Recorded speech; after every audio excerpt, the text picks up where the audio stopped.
Hello hi friends, welcome back to our channel. Okay friends, next upcoming videos అందరికన్నా ముందుగా చూడాలి అనుకుంటే మా ఛానల్ మొదటిసారిగా చూస్తున్నట్టయితే ప్లీజ్ సబ్స్క్రైబ్ చేయండి. పక్కనే ఉన్న బెల్ ఐకాన్ని క్లిక్ చేయండి. ఇప్పుడు మనం వీడియోలోకి వెళ్ళిపోదాము. ఇంకా రాధ ఇల్లంతా చూస్తూ ఉంటుంది. అలాగే గురూజీ రూమ్ ఎలా ఉంది, అసలు గురూజీ రూమ్ ఎలా ఉంటుంది చూద్దాం అనేసి ఇంకా లోపలికి వెళ్తుంది. ఇంకా రూమ్ అంతా చూస్తూ ఉండగా ఇంకా గోడకి చిన్నప్పటి రామచంద్రయ్య కూతురి ఫొటోస్ ఉండడం చూస్తుంది. ఒక్కసారిగా ఆ ఫొటోస్ చూసి రాధ షాక్ అయిపోతుంది.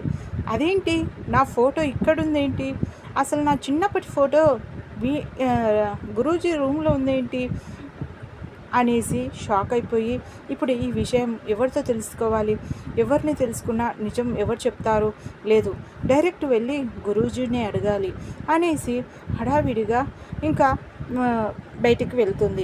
ఇంకా రామచంద్రయ్యని గురూజీ అనేసి వెతుకుతూ ఉంటుంది. ఎక్కడ కనిపించకపోవడంతో ఎక్కడికి వెళ్ళి ఉంటారు అనేసి కాసేపు వెయిట్ చేస్తూ ఉండగా ఇంకా రామచంద్రయ్య బయటికి వెళ్ళి ఉంటాడు. ఇంకా అప్పుడే లోపలికి వస్తూ ఉంటాడు. ఏంటి గురూజీ ఎక్కడికి వెళ్ళారు అనేసి అడుగుతూ ఉంటే, కాసేపు అలా బయటికి వెళ్ళేసి వచ్చానమ్మా, చెప్పు నాతో ఏదైనా పని ఉందా అనేసి అడుగుతూ ఉంటాడు. దాంతో ఇంకా రాధా, అవును మీతో కాస్త పని ఉంది అనేసి, గురూజీ మీ రూమ్లో ఉన్న ఆ ఫొటోసు, ఆ పాప ఫొటోసు ఎవరు అనేసి అంటే, ఇంకెవరమ్మా, నా కూతురు, నా కన్న కూతురు అనేసి అంటాడు. ఒక్కసారిగా ఆ మాట విన్నా ఇంకా రాధ షాక్ అయిపోతుంది. అంటే నేను రామచంద్రయ్య అంటే గురూజీ కూతుర్నా, అయితే మా నాన్న నేను అక్కడెందుకున్నాను, సీనయ్య ఎవరు అంటే నేను సీనయ్య కూతుర్ని కదా అనేసి ప్రశ్నల మీద ప్రశ్నలు ఇంకా రాధకి డౌట్స్ వస్తూ ఉంటాయి. ఇప్పుడు నేను ఈయన కూతుర్నైతే మళ్ళీ అతను ఎవరు, సీనయ్య ఎవరు, నేను అక్కడ ఎందుకున్నాను అనేసి అడుగుతూ ఉంటుంది. నిజమైన గురూజీ, ఇది మీ పాప కూతురు, మీ పాప ఫొటోసేనా అని మరొకసారి అంటుంది.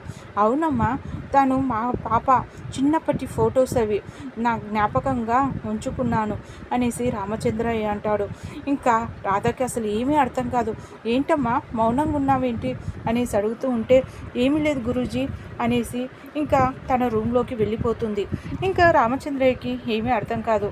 ఏమైంది అమ్మాయి ఇలా అడిగేసి వెళ్ళిపోయిందేంటి, ఏమో ఇంకా నా కూతురు అనేసరికి పాపం బాధపడ్డదేమోలే అనేసి రామచంద్రయ్య అనుకుంటాడు. గదిలోకి వెళ్ళిన రాధ అయితే అసలు నాకేమీ అర్థం కావడం లేదు, ఈ విషయాన్ని వెంటనే అమ్మతో అడగాలి అనేసి ఇంకా అమ్మ దగ్గరికి వెళ్ళాలి అని విక్రమ్ని రాగానే నేను మా అమ్మ దగ్గరికి వెళ్ళాలి అనేసి అడుగుతూ ఉంటుంది. ఇప్పుడున్న సమయంలో నువ్వు ఇప్పుడు ఎక్కడికి వెళ్ళొద్దు రాధా, మొన్నే కదా అంత పెద్ద ప్రమాదం నుండి తప్పించుకున్నావు, ఇప్పుడు నువ్వు కొన్ని రోజులు బయటికి వెళ్ళొద్దు అనేసి విక్రమ్ చెప్తాడు. ఇంకా దాంతో ఇంకా రాధకి అసలు ఏమీ అర్థం కాదు, ఇంకా ఎలా తెలుసుకోవాలి అనే ఆలోచనలో పడిపోతుంది. ఓకే ఫ్రెండ్స్, మా వీడియో కనుక మీకు నచ్చినట్టయితే ప్లీజ్ సబ్స్క్రైబ్ చేయండి. పక్కనే ఉన్న బెల్ ఐకాన్ని క్లిక్ చేయండి. ఇలాంటి వీడియోస్ అందరికన్నా ముందుగా చూడగలుగుతారు. Thank you.